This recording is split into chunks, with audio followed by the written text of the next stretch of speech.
stars, and everything in between.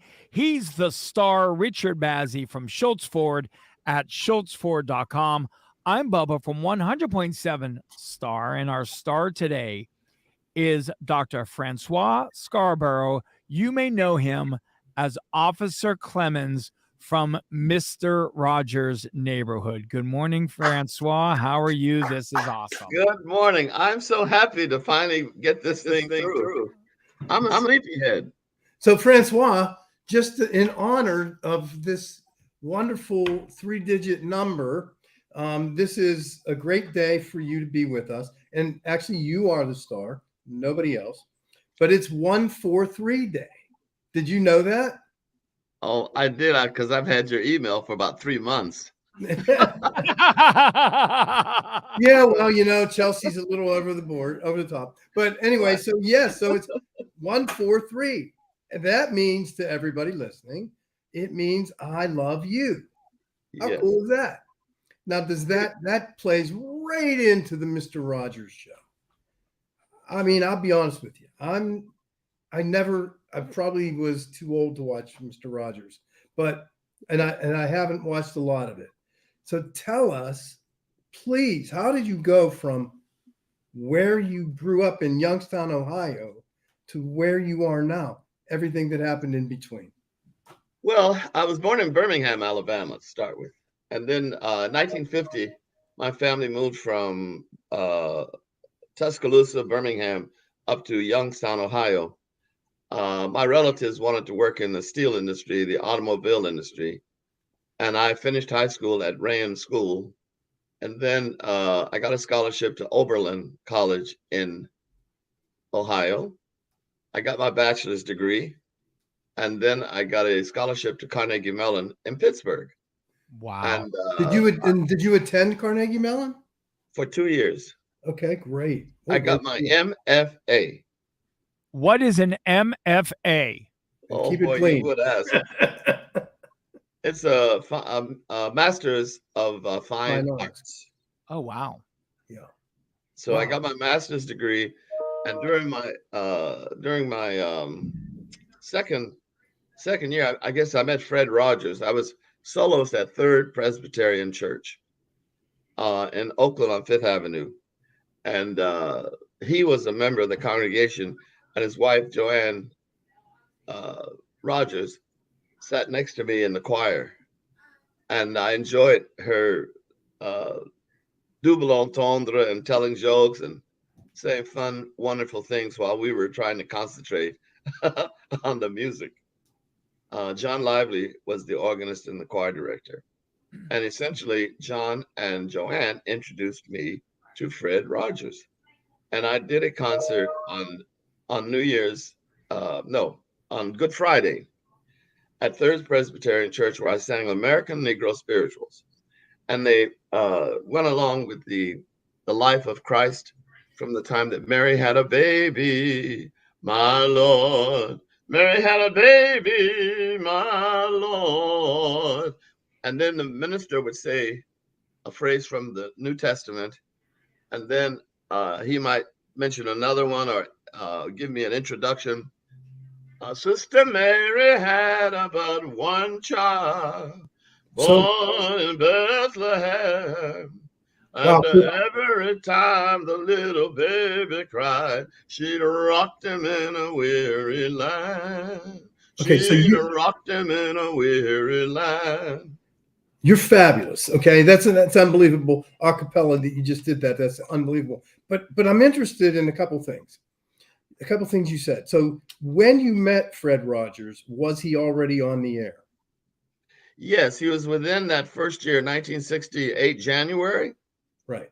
Okay. And so you were singing these songs, and it was 1968. Did you say? What was? And I'm just going to ask you, what was the racial climate like that back then? Well, there was a lot of trouble because Dr. King was assassinated on April 4th, and the Hill District was on fire, and there were gunshots. And Fred Rogers literally came up to my home. I'd only known him for a very short time, But he and John Lively came up to my home on Clarissa Street and said, "You're coming with us. We want you to be safe. You don't have any relatives in this town, and you're in graduate school." And I allowed myself to be scooped up out of my house, and I went over and stayed with him on Hastings Street for about 3 weeks until things quieted down. In the meantime, we spent a lot of time talking. He understood my pain at losing Dr. King, and he understood some of the anger, but that's not how he expressed his anger. Right. But And that's my point. That is exactly my point.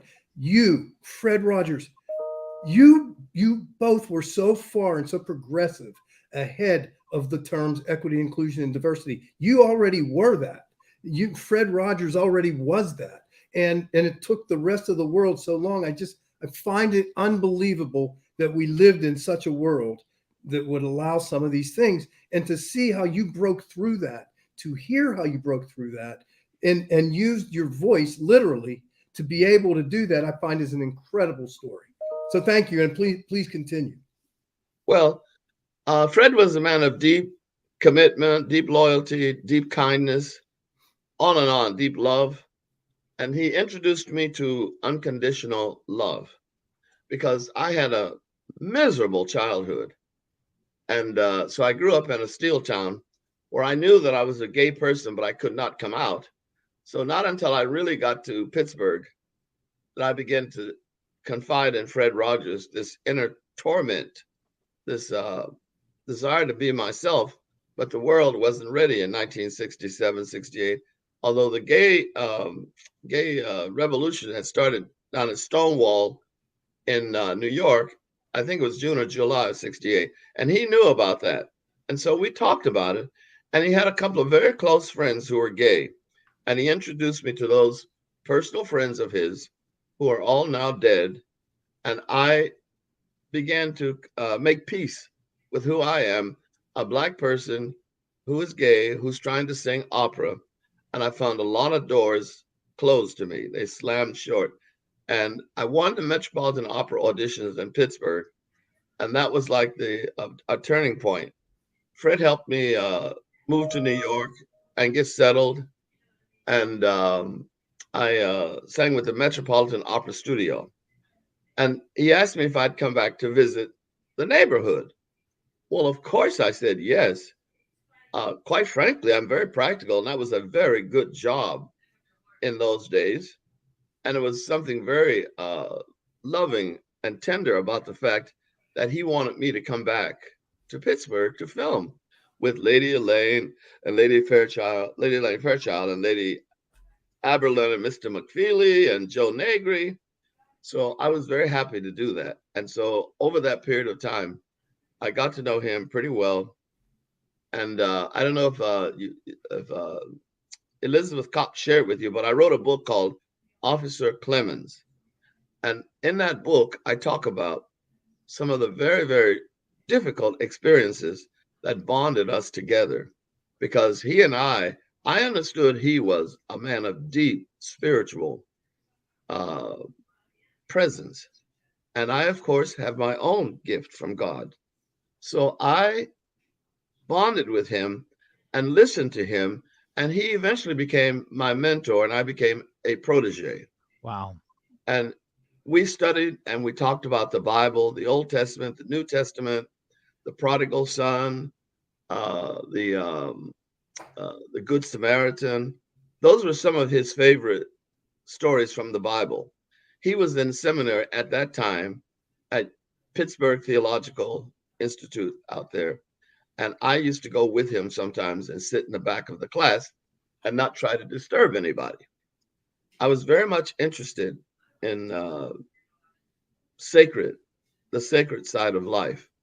And he opened that channel to me completely by sharing with me his experiences at the Pittsburgh Theological Seminary. Well, over the years, I moved to Manhattan, and I did come back to Pittsburgh to film. And I also sang with the Pittsburgh Oratorio Society, Pittsburgh Symphony. I got an audition. I won the role of Sport and Life with Porgy and Bess, and Lorne Mazzell was the conductor, who's has a great Pittsburgh reputation, and also his mother was, I think, the head of the Pittsburgh Youth Symphony.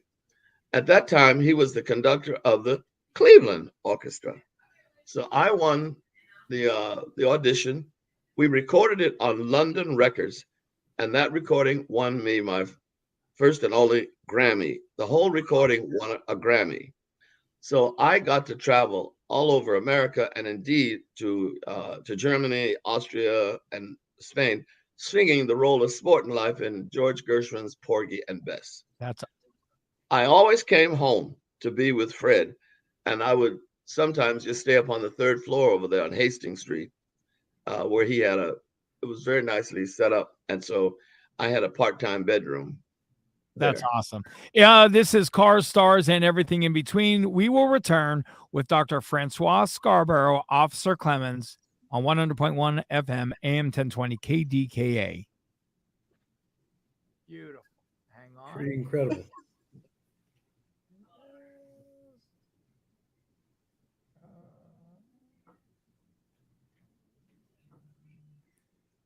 Francois, and I don't know if on the air or off the air, but the color barrier that existed, and I mean, not that long ago. I mean, some of the things and stories that I hear, and I'm not young, I'm 68. But some of the things that I hear about what African American people had to do and couldn't do. I mean, and it's not that long ago. Is there anything, and I don't want to ask this on the air, but is there anything you see today that really you never thought you'd see that's in a positive way? In a positive way. Well, quite frankly, there are a number of integrated couples who are Black and white husband and wives who have children. And I taught for 23 years at Middlebury College here in Middlebury, Vermont. And increasingly, I saw biracial children registering and being a part of the student body. And in fact, I had a very special relationship with them. And that's a big change, because Lovin', I think, was 1955, the movie and stuff, and all that went on in, I think it was Virginia or North Carolina. In any case, nowadays, people get married to whomever they want to get married to. And they have. Maybe that is a question for on the air. Yeah. Well, all right. Let's go. Let's get that on the air. Here we go. Okay. Right. 100.1 FM, AM 1020, KDKA. This is Cars, Stars, and Everything in Between. He's the star, Richard Bazzi from Schultz Ford at schultzford.com. I'm Bubba from 100.7 Star. And our star today is Dr. Francois Scarborough, Officer Clemmons from Mr. Rogers' Neighborhood. Very quickly, Francois, over your left shoulder is a famous picture of you and Mr. Rogers sharing a baby pool, soaking your feet. And at that time, that was a major, major thing to have happened on television. Could you share with everybody the impact of that one moment, that one scene that happened during Mr. Rogers' Neighborhood, and how that changed so much? Okay, I think it's important for you to understand that I was the one who suggested we do something. Okay. Because I was the Black person who was brutally just demoralized by the death of Dr. King. And I turned to Fred and I said, what can you do to help the Black people in this country? What can you do for the little children who are trying to swim in municipal pools and are having all kinds of powder and liquids put in the pool that hurt their skin and cause rashes and bleeding? There's a horrific video of a man that threw acid in a pool. That's a horrific video and pictures that we've seen. Well, that came about because I went to Fred desperately saying, what can you do? And he said, let me think about it, Franz. It's going to need some serious consideration, and I can't just do something casual and superficial. So sure enough, sometime later, he sent me a script in the mail, and I read over the script, And I thought, well, what the heck is this? This is so gentle and so. I wanted to get some guns and some horses and ride out there, the cavalry, and punish those guys who were hurting young little black children. Well, I read over the script and I talked with Fred. And by the time I came to Pittsburgh, I was beginning to understand the depths of what he was trying to say. And what he was trying to say was, we are one, black and white. We can be friends. We don't need white people to persecute the black people who were trying to go to integrated schools or who was trying to go to integrated colleges, the whole spectrum, and to swim in the same swimming pool. So when Officer Clemmons walked along in the neighborhood, Fred said, "Hi, Officer Clemmons. It's a hot day. Why don't you come out and join me and take a break?" And I said, "Well, Fred, I'm working." "Oh, you can take a few minutes, can't you?" I said, "Yes." So he said, "Take your boots off and cool your feet in the water with me." So I did. And the whole world went crazy that a white man and a black man who said they were friends had our feet in the same kiddie's pool on a sunny day, just enjoying the love between us as human beings. And what I remember, and what I remember most about that was everywhere I went, people wanted to talk about what happened. So that's why I have to tell white people, not black people, white people, that I had the idea that we had to do something, Fred, because I was the one who was wounded. Fred embraced me and embraced my pain and said, "I will come up with a solution for us, not just me, but for us." Wow. And then So powerful. So powerful. It's so powerful. He was a very loving person. I'm embarrassed that we lived in a time like that. I really am. I'm embarrassed for it. To hear the children were treated that way. There's so many things, and this topic can get so deep, and it's really exculpatory. And I love hearing it because learning from the past really helps you dictate the future and what's tolerable and not tolerable. That story that you just told, I had no idea of that.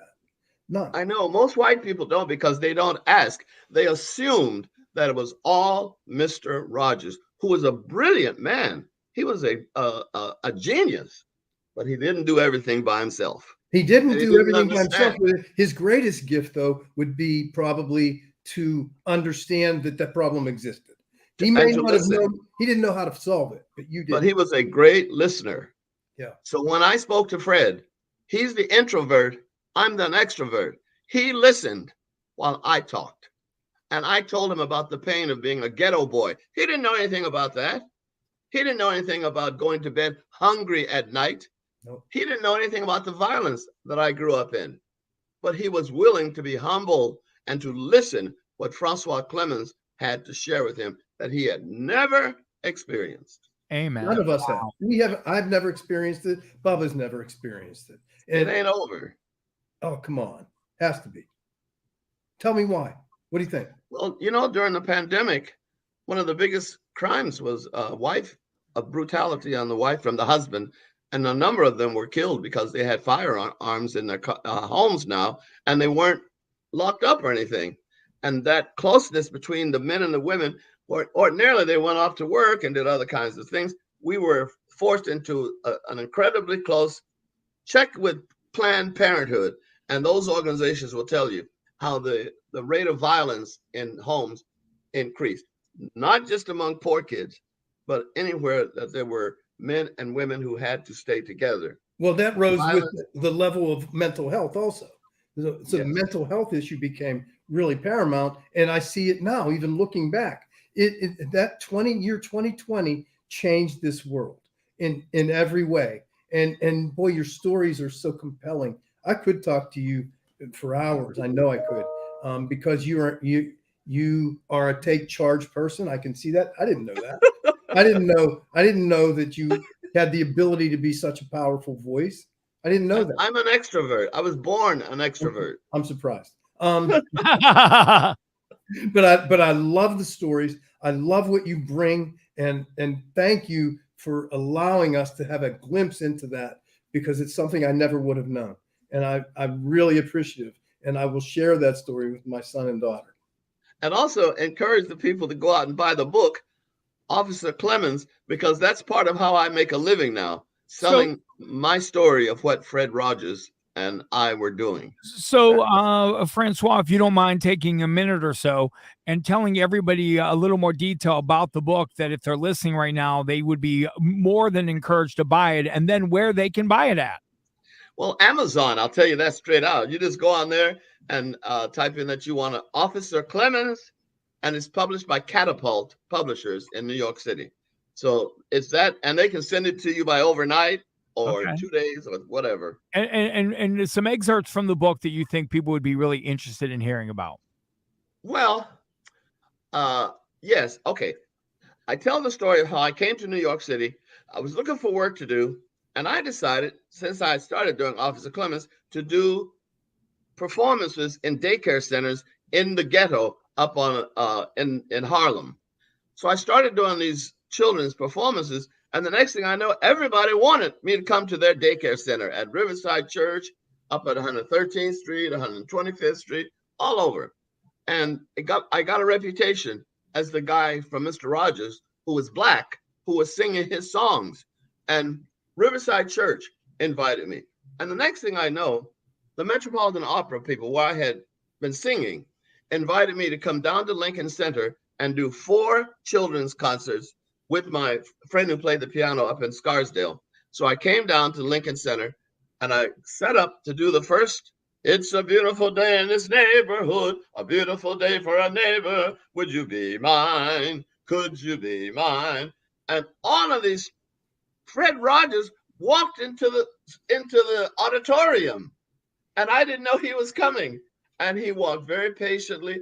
Well, pandemonium broke out because the kids and the staff and the singers, they were all they never had met Fred Rogers before. So he came in, he walked up to the stage, he embraced me, he addressed me as Officer Clemmons, and he told everybody, "Let's sit down," and how grateful I am that Officer Clemmons had this idea of doing children's concerts in the ghetto. Well, that concert and those people who were listening eventually planned a national tour for me for 9 months.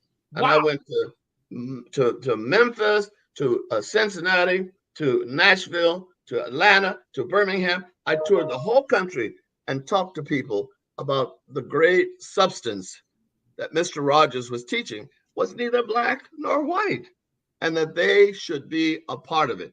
And I sang in daycare centers, churches, concert halls, you name it. Like this, wherever I was, studios, breakfast, lunch, dinner. So when I came home, I had a nice little piece of money they had paid me. And I was sitting at home paying my bills. And I said, I should give a contribution to Fred Rogers. He means so much to me. And I remember to this day, I sat down, I wrote him out a check for $500. And I wrote a note. I said, "Fred Rogers, what you have given to me is invaluable. I have loved every minute of it. And I love giving honor to your philosophy of love and unconditional love and for children." And I put it in the mail. I sent it to him. Well, I didn't expect to hear anything until income tax or something. But about 3 or 4 weeks later, I got a phone call from Fred Rogers. And I said, "Hello?" He said, "France, this is Fred." He was crying. I said, "What's the matter?" He said, "In all the years that I have done Mr. Rogers' Neighborhood, not once did any of the other performers send me a dime. You are the first one, and you are the only one." And he said to me, "I will not cash this check." That's what it means. Unbelievable.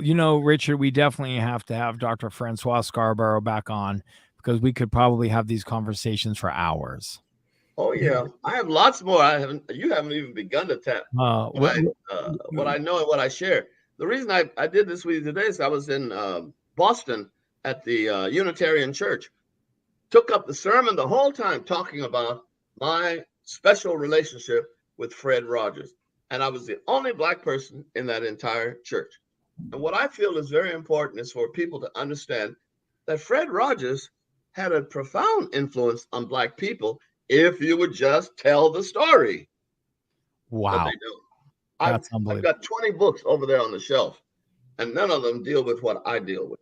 And Unbelievable. what I deal with is what this country needs now. Love, unconditional care, unconditional forgiveness. That's the one I stress. Unconditional forgiveness. Amen. But how do you do that? Do you feel like you've given unconditional forgiveness? I have the ability